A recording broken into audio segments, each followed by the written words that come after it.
to announce three very important projects, two of which were deals completed by the Governor's Action Team. And all total, those projects will bring $11 million of investment here to Luzerne County and create over 490 jobs, of which about 57 are construction jobs, but the bulk will be permanent jobs.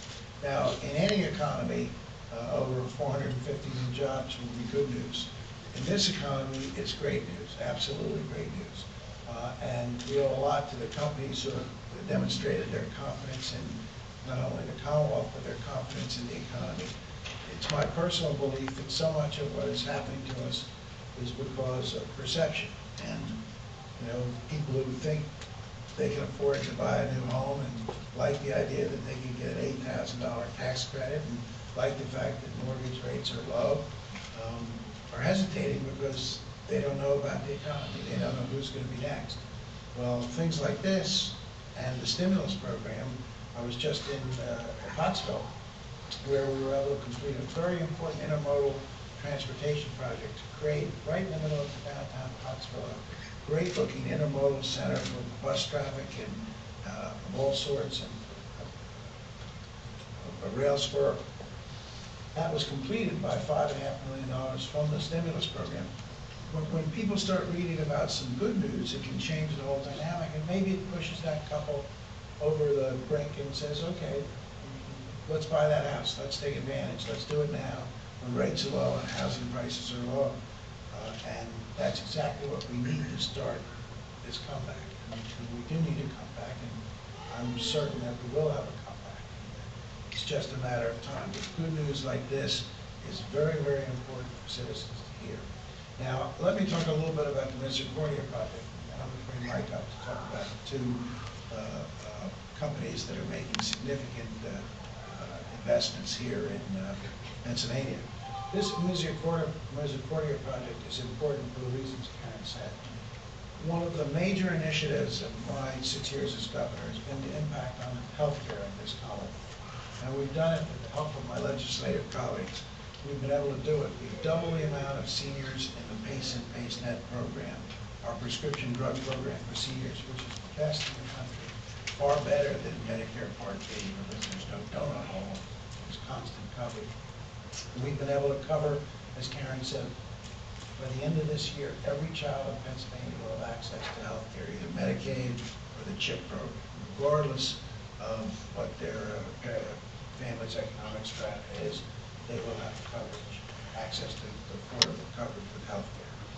Those are major steps forward. We were able to double the amount of nurses graduating from Pennsylvania nursing schools. That doesn't totally take care of the nursing shortage, but it goes a long way towards doing that.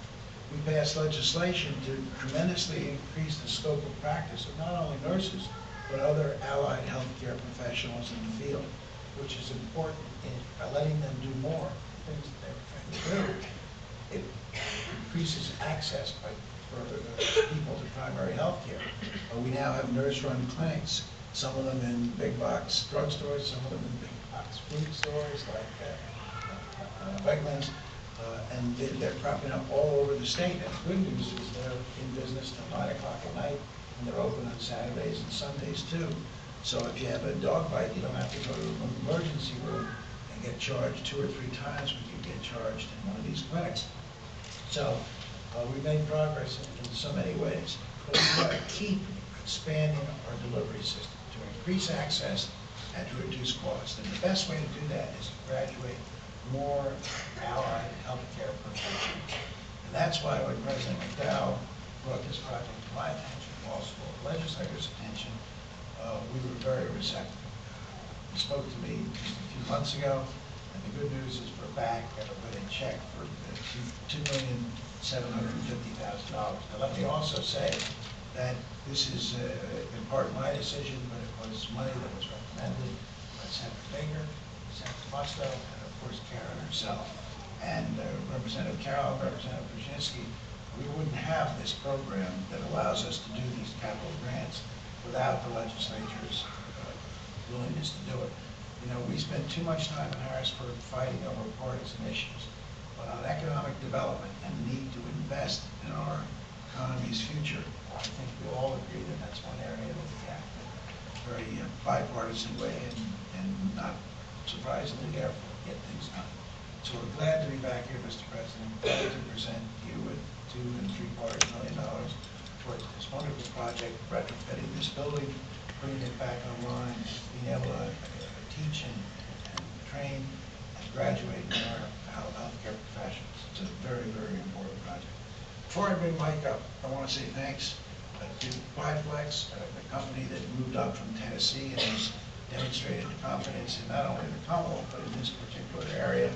I think Biflex is a company that's going to grow and prosper in the future. And of course, thanks to our great friends from Home Depot, who again have demonstrated confidence in us in various locations around the state, not just with their great retail stores, but with projects like Mike is going to describe. And Home Depot is also a terrific corporate citizen, not only to the Commonwealth, but to its localities. They can always be counted on to roll up their sleeves and pitch in and help. So we're very excited about those two announcements. Congratulations to Misericordia, and my thanks to Senator Baker, Senator Musto, and Representative Boback for their help in putting this $2.75 million together. I don't have to tell you to use it well. You will use it well.